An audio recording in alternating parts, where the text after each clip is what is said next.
Sir, আপনি আমাকে phone করেছিলেন। আমার সালমা কেমন আছে? ও খুব ভালো আছে, কিন্তু আমি একটা জিনিস জানতে চাই, ওই মেয়েটা ওই গাড়ির ভিতরে কিভাবে গেল? আমারই দোষ স্যার। আসলে আমরা প্র্যাঙ্ক ভিডিও করি তো, তাই ওকে ওর কাছে রেখে একটা শট নিচ্ছিলাম। আমরা বুঝতে পারিনি যে এরকম হয়ে যাবে। হ্যাঁ, ভিডিও করার আর লোক পাননি, বিড়ালকে দিয়েছেন মাছ এগলাতে। আপনি জানেন ওকে, ও একজন নারী পাচার করা আসামি। আমরা ওকে 5 বছর থেকে খুঁজছি। আর যদি আমরা সময় মতো না পৌঁছাতাম, তাহলে ওর অনেক বড় ক্ষতি হয়ে যেত। থ্যাংক ইউ স্যার, আর এরকম ভুল হবে না। স্যার, ও কোথায় আছে? পেশেন্ট কেমন আছে? ও এখন ভালো আছে, ওর এক্ষুনি জ্ঞান ফিরল। ও আপনার কে হন? She is my video partner, but কিছুদিনের মধ্যেই ও আমার লাইফ পার্টনার হতে চলেছে। আচ্ছা, বুঝতে পেরেছি। এ যেহেতু আপনার লাইফ পার্টনার হতে চলেছে, এর প্রতি একটু খেয়াল রাখবেন। কেন স্যার, এনি প্রবলেম? এনার হার্ট দুর্বল আছে। এনাকে এমন কোনো কথা বলবেন না যাতে এ কষ্ট পায়। আর হ্যাঁ, উনি এখন সুস্থ আছে, ওনাকে নিয়ে যেতে পারেন। ঠিক আছে স্যার।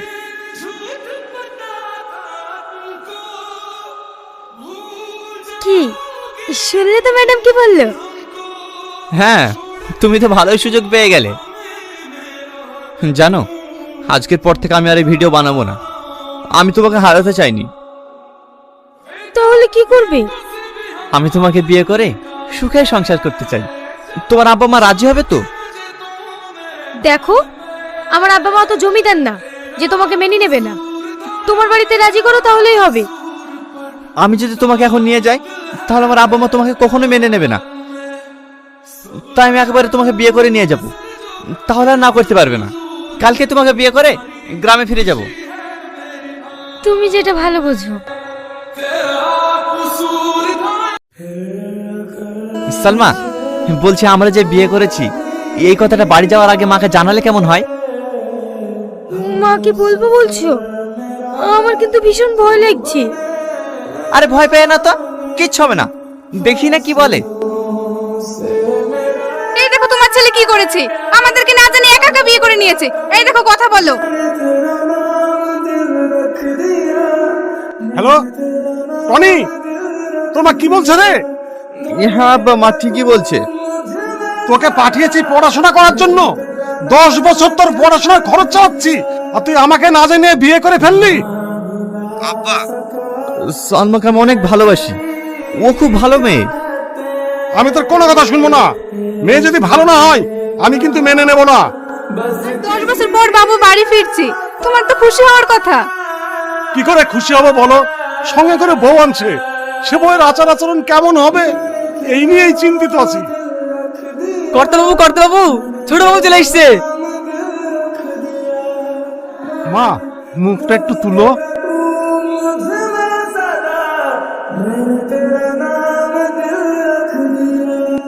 কি আমি কি দেখছি? টনি, টনি, তোমাকে ঘরে নিয়ে যা। আমি কি দেখছি? না না, এটা হতে পারে না, এটা অসম্ভব। কর্তাবাবু, আমার ভীষণ ভয় লাগছে। হ্যাঁ হ্যাঁ, তোমরা সবাই ঘরে চলো।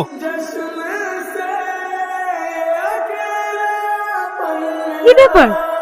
তোমাদের বাড়ির সবাই আমাকে দেখে এমন করছে কেন? আমিও বুঝতে পারছি না সবাই এরকম করছে কেন। মা, তোমার সবাই সালমাকে দেখে ওরকম আচরণ করলে কেন? সবাই সালমাকে দেখে কেন এরকম করেছে তুই জানতে চাস? আয় আমার সাথে।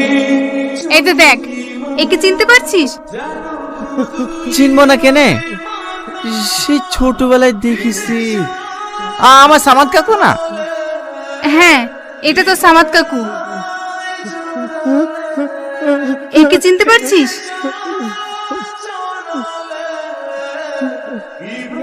মা, এই মেয়েটা তো একেবারে সালমার মতন দেখতে। আমার মতো দেখতে? দেখি।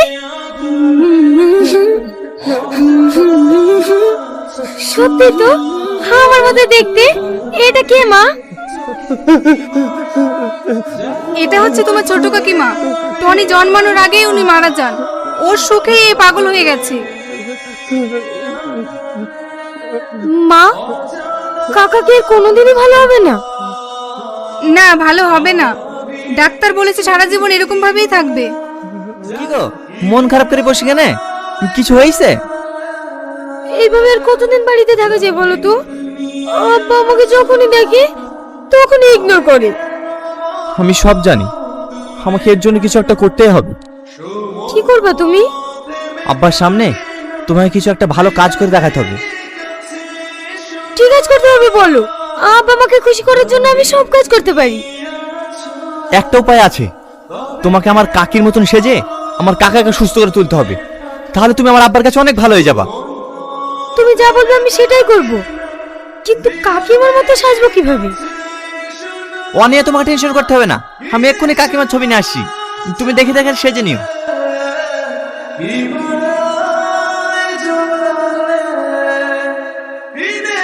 মা, আব্বা, তাড়াতাড়ি আমার সাথে চলো, আমি তোমাদের জন্য একটা সারপ্রাইজ রেখেছি। কি সারপ্রাইজ বাবু? আমি কাকাকে সুস্থ করার জন্য নতুন একটা স্টেপ নিয়েছি, তোমরা চলো, গেলে বুঝতে পারবে। কি গো তোমার এখনো সাজা হয়নি? সালমা,